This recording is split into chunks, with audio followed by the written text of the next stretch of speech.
I'm Andrew Manches. I'm a professor at the University of Edinburgh, and I'm going to talk about how gestures help communicate ideas with children.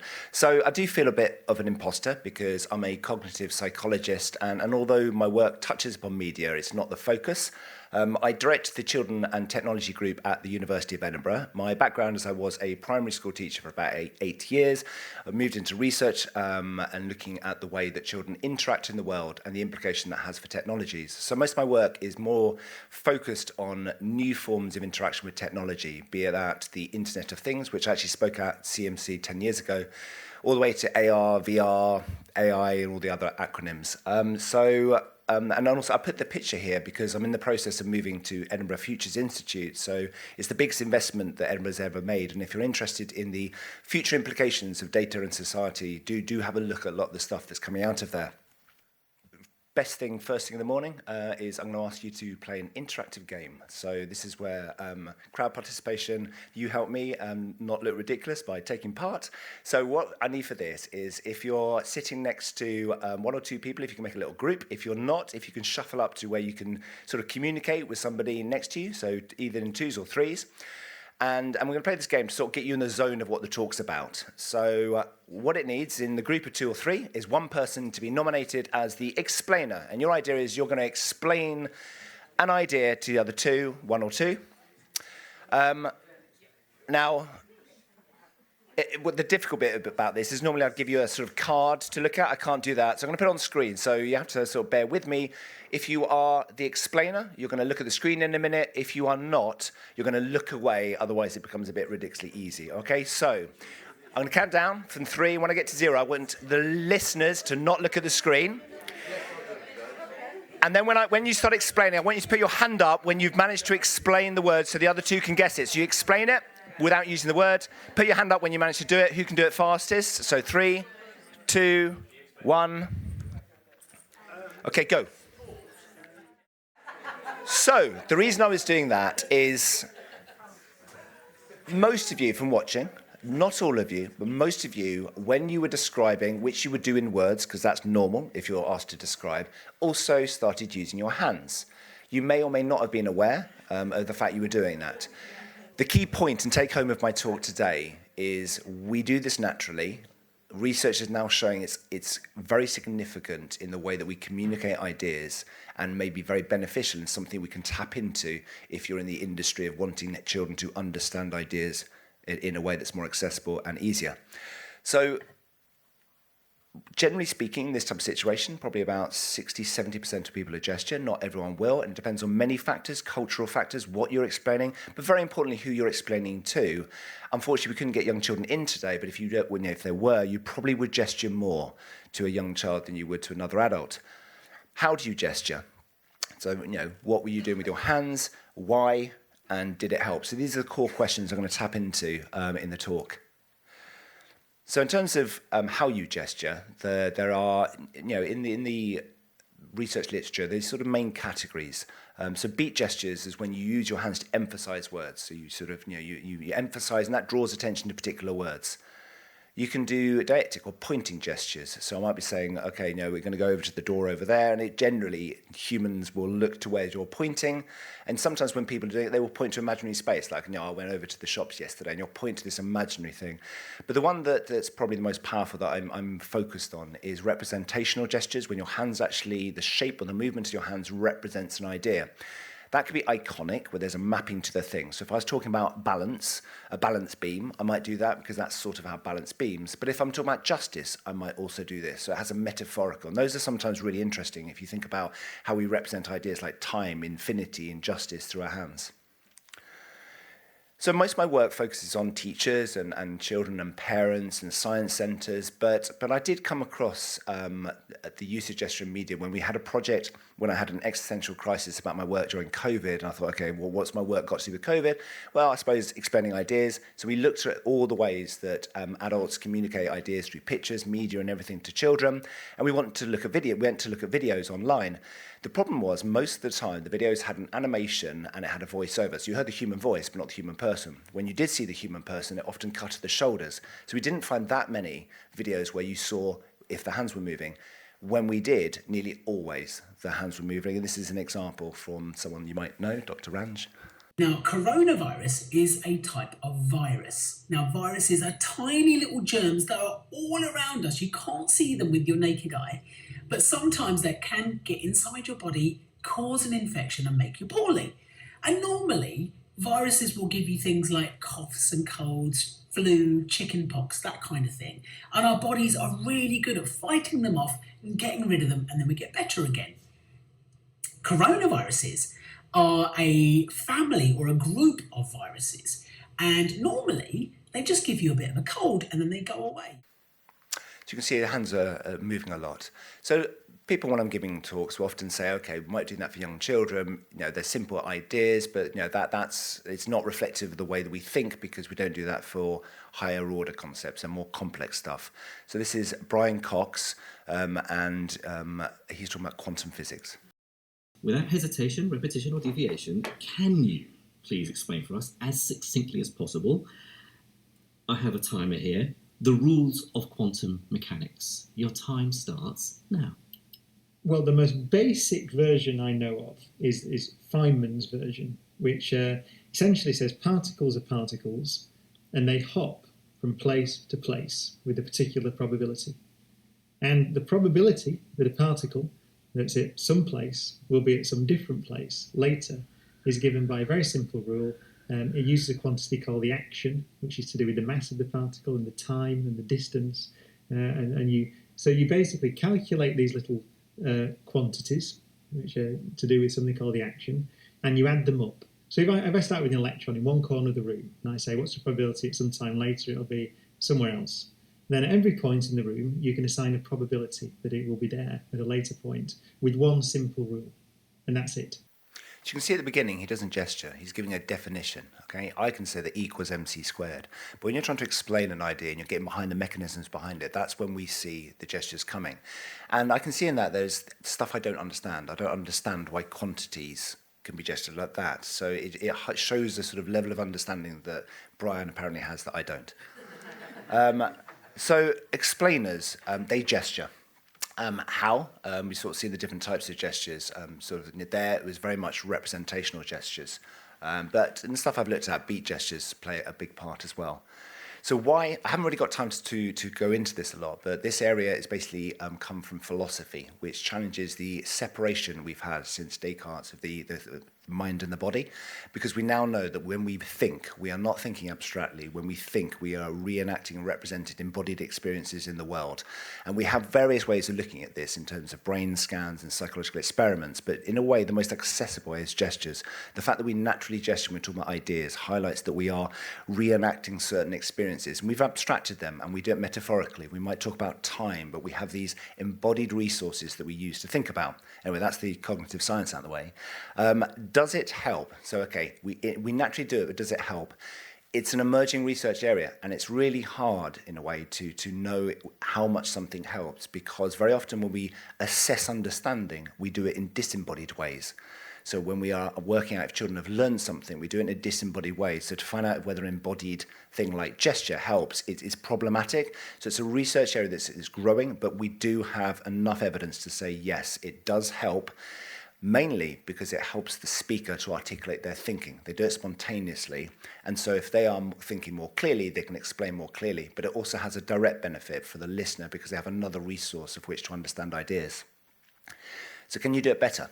So we do know that once you are more reflective and you've heard about it, you can be more purposeful in your gestures, because mostly you don't. You just you gesture spontaneously, and it does have a beneficial effect on learning. So yes, there is potential to improve the way you gesture. So I'm going to give a quick summary of a project that it's about $2.5 million project between the UK and the US, of which I was the lead of the UK side, and we're working with places like Glasgow Science Centre, science museums, and lots of other sort of science centres in the UK and then in the US as well. Miami, which we had like loads of tickets to go to Miami, and then COVID happened and we couldn't go to Miami, so that was a bit sad for me.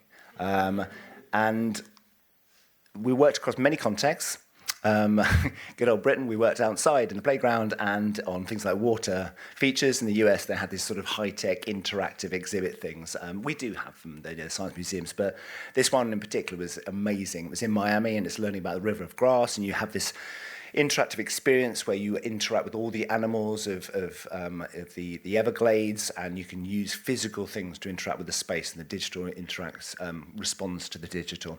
But the core question for a lot of these things, the core question in common is, what is the point of doing these physical experiences? Because you could do it much easier on a screen. So the core question they wanted to know is, what is the added value of the hands-on physical interaction? And then how can we use technology to tap into those mechanisms? It was a design-based research where very much in partnership with our partners at the beginning, and rather than an experiment of testing ideas, we were just evolving and testing ideas as they went along, but a core bit of it is what is the implications for theory but also for practice. This is a summary of the project. 3 ways embodied learning can improve informal science learning. Have you ever noticed the different ways that children show us what they're thinking? Perhaps how they move or gesture. Research is now revealing how particular body-based experiences underpin the way we think and understand the world. Science ideas are not static memories stored in our brains. They are a dynamic activity involving our brain, bodies, and the world around us. This research draws attention to how meaningful interaction can shape learning. We call this embodied learning. Science centres and museums already provide engaging, interactive experiences. Embodied learning research suggests several ways we can expand these experiences to support children's science learning. Encourage children to communicate through gesture and movement. Embodied learning research encourages us to consider the diverse ways that children communicate what they understand. Their actions may indicate they are making a prediction. Maybe their hands illustrate ideas they are struggling to put into words. Sometimes it may help children if you encourage them to show you what they understand. Encourage adults to scaffold science ideas through gesture. Adults naturally communicate science ideas through their hands.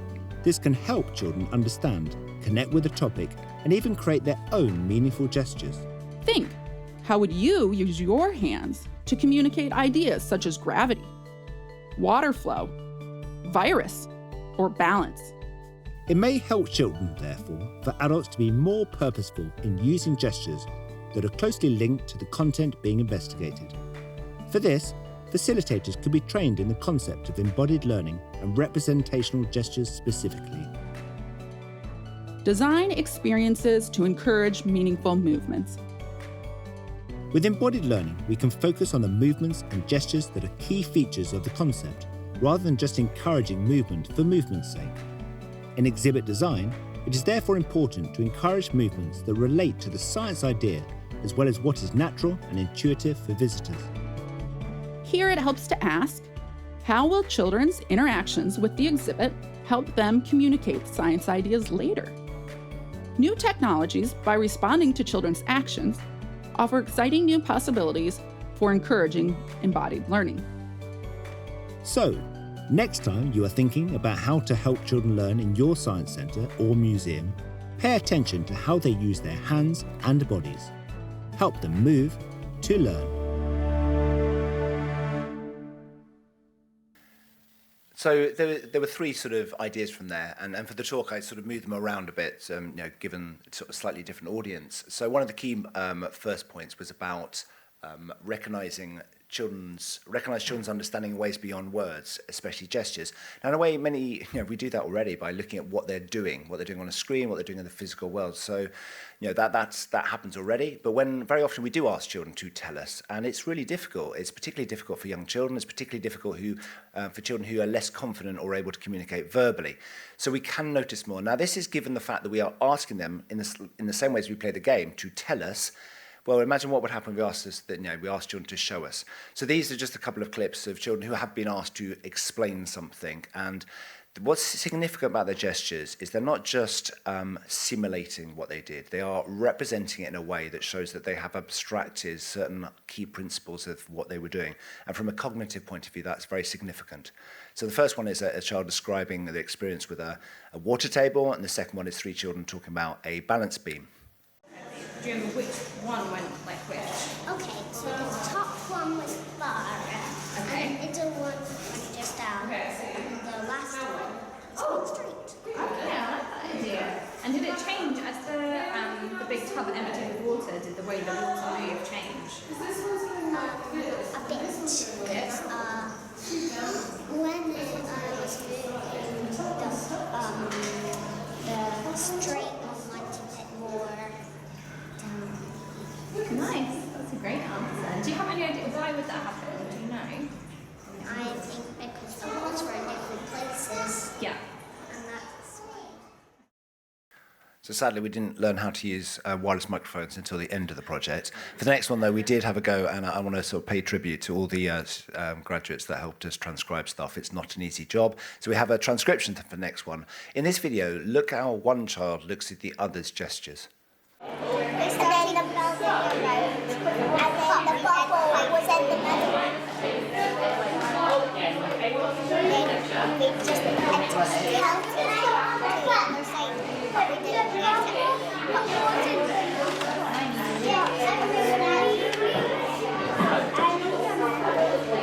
We just picked up the one top and then it comes down across. But then this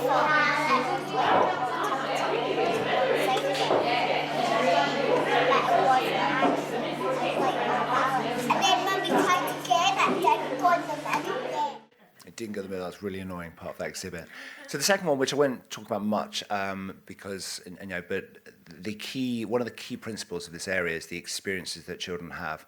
Now, when I say experiences, it doesn't need to be handheld experiences. And it can be experiences using digital media on a screen. But new technologies do offer new types of experiences. So one project we're looking at haptic feedback to be able to allow children to use a screen to sense what it's like to stroke bark, to stroke a bee, to stroke So you've got these new technologies that can really tap into certain sensory movement experiences. Here's just a couple of pictures. One on the project where we're looking at balance. We created a balance beam where it was linked to a digital display. So you had that physical interaction with a digital display, and then the river grass. This is a photo where children can move blocks on the floor, logs on the floor, to be able to change water flow and to trap the alligators. So this, in a way, is the key one, because what we do have more control of, I suppose, is adults and when they're communicating to children. And so a lot of the project, we asked adults just to explain ideas as they would do normally.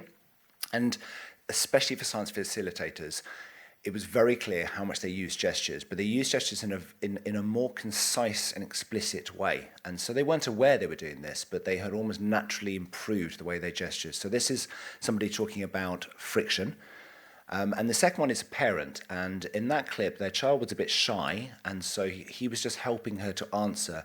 But what was significant about those gestures was the way that he used gestures to have a conversation about a previous experience. And so we're really interested in the way that gestures allow people to link different contexts. Is behind the concept of friction. Ooh, friction, okay. So friction is a force. And it's generated when two surfaces rub against each other, and sometimes you can get heat as well released during that kind of interaction. More friction is generated when the properties of the surface result in different amounts of friction. So if it's kind of a rough surface, then you might get more friction generated, or if it's a smooth surface, you wouldn't get as much friction generated. Friction's helpful because if not, you fall over every time. And when you're analysing these videos from a cognitive point of view, what's really interesting sometimes is when somebody does a gesture before they can say the words. So I don't know, if you looked in detail, you'd see the way that she was actually rubbing her fingers together before she started talking about properties of the surface. And so we do know that often gestures to help us articulate and to structure what we're then going to say. And there's a bubble in the middle. Bubble in the middle.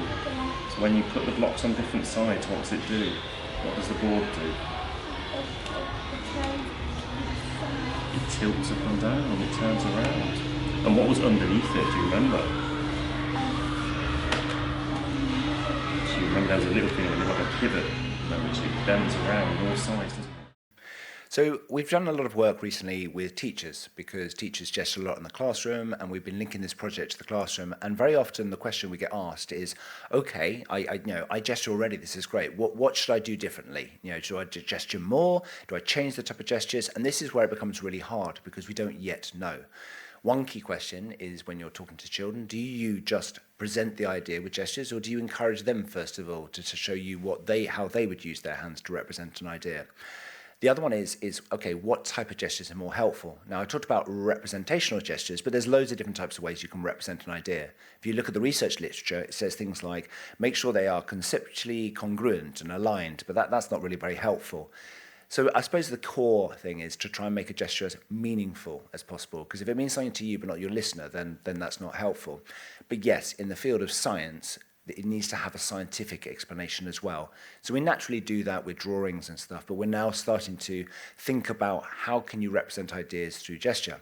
Luckily, we have communities that have been doing this for a long, long time. So I have a very good friend called Audrey Cameron, who's just won an OBE because she has been creating science signing glossaries. So there were science terms that didn't have a sign for it in British Sign Language. So it's really interesting looking at the way that signs have represented ideas. And we know things like Makaton. So Makaton, it's a bit of political tension, but it's taken from British Sign Language to come up with an everyday way to communicate ideas. And if people recognise Justin in the middle there, used a lot of Makaton. I used, when I was a teacher, Makaton in primary school. It helps children, not just those who struggle with hearing and listening, but all children. But Makaton's basically around things like, singing, drinking, weight, like that, general terms. It's not really used in a way to help children understand ideas such as fractions and gravity and climate change. So there's more potential to think about how we everyday use our hands to communicate ideas. 70% of sign language is representational. So even if you don't speak sign language, you probably know what that's the sign for. It's balance. So in summary, this is a phenomenon that we do naturally. Depends on many contexts, but generally when people are explaining, and especially when they're trying to explain ideas to children, they gesture naturally. And the evidence is this does support learning. Representational gestures may be the most powerful in the way that they can communicate meaning. And we do know that explainers can be more reflective and purposeful in gesturing to and with children. So I did do a bit of soul searching to really try and think about, okay, well, what does this mean for people working in media? Well, going back to that project with COVID, it was really hard sometimes to see people's hands. When I've done stuff for the media, I've been very told to control my hands and to keep them down, and very often it's cut. And I understand that. Gestures can be distracting. But also it's a mode of communication so powerful that people can communicate ideas without talking, and yet we do it naturally, but we want to cut it off. So there's something not quite right happening there. So we've got videos, we've got everyday communication. Learning technologies I've talked about, the potential to tap into these. And there have been ways to do that. When we did some consultancy work for CBeebies, they had, I can't remember what it was now, but they were using cameras that you can interact through gesture and not just using a webcam and an app. So there are more and more ways that we can tap in. And when we start to see new technologies, which I think will come, screens are, iPad 2010, it's a short time period. I think we're going to see more technologies that allow us to tap into body-based interaction. There's a lot of potential. Then I was really interested before coming here, looking at animations and thinking, do they use gestures in animations? And it does seem like there is a lot of emphasizing, and does seem like there's a lot of pointing. I didn't see much representational gestures, although I had a conversation last night after a few drinks, but someone was explaining to me the ways that you can use, you can map what somebody's explaining to an animation. I think that's really exciting. I've not seen that process, but I think in animations there's a lot of potential. We are actually looking at a project for the future using AI, because as you know, and it's very topical about whether it is looking to replace humans, but we have more and more potential for children to have conversations with AI. We're already seeing this in kitchens where children are talking to their smart speaker, but it's nearly all done through voice. And the data for these models is all done through scraping text and those types of forms of communication. So we're really interested to see what would it look like if you could also develop AIs that are able to communicate through other means such as gesture. So if you're interested in that space, do come and speak to me. If you want to know more, we are doing a learning course on embodiment and gesture and all those things that will be at cost, run by the largest science training centre in Scotland. And you'd be very welcome to pilot that for free if you're interested. Though we did do a publication. A lot of this literature is unfathomable. It's quite sort of dense, but we tried to sort of communicate to teachers through a publication there. There's a game which we played at the beginning that, as well as explaining just with your hands and with your voices, you try and explain just with your hands. And so we have them show our games. And that's my email. That'd be great to hear from some of you. That's it. Thank you.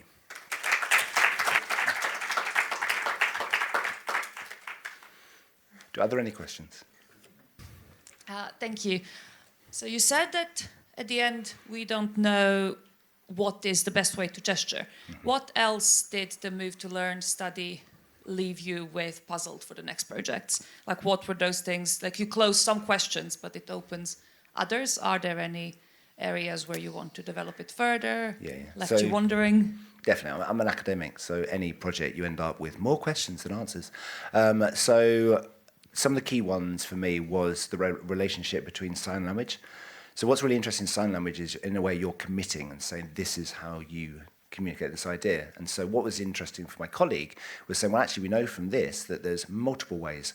So if I'm talking about addition, I could say, well, you add some, add 2 and 3, I could do that. Or I could say you could add 2 and 3 and do that. And I've got 2 different metaphors. So we know that there's a bit of flexibility in the way we use gestures to represent ideas. So if you've got a sign language that commits to one, that could be actually problematic. So that's an interesting area. I do struggle with the whole question of screens and what you're doing when you are constraining for young children the way they interact to using screens. I think it was Brett Victor over 10 years ago said we are sliding pictures under glass. We've taken the richness of human interaction and moved it to a screen surface, but at the same time you offer a level of interaction and narrative that you can't in other ways. So so could we get the best of both worlds? So yeah, probably those, because it's great to see these physical, digital experiences, but they're just not every day. And they are good for science centres where they could do it for lots, but how can we take some of what we've got into sort of scalable ways there? Thank you. Hello. Hi, that's really amazing. I want to come and have a chat to you in a minute. But I guess, are you just restricted into the science area of things at the moment? Because I wonder, and there's a slightly political point here in terms of the presence of the creative arts in our classrooms and our schools. Because in music, in drama, in art, kinesthetic knowing is the key to those activities. And I wonder if some of that kinesthetic knowing is already in our schools, but because the arts is under pressure, we're not then transferring those movements, those kinesthetic knowings into our other areas of knowledge and learning.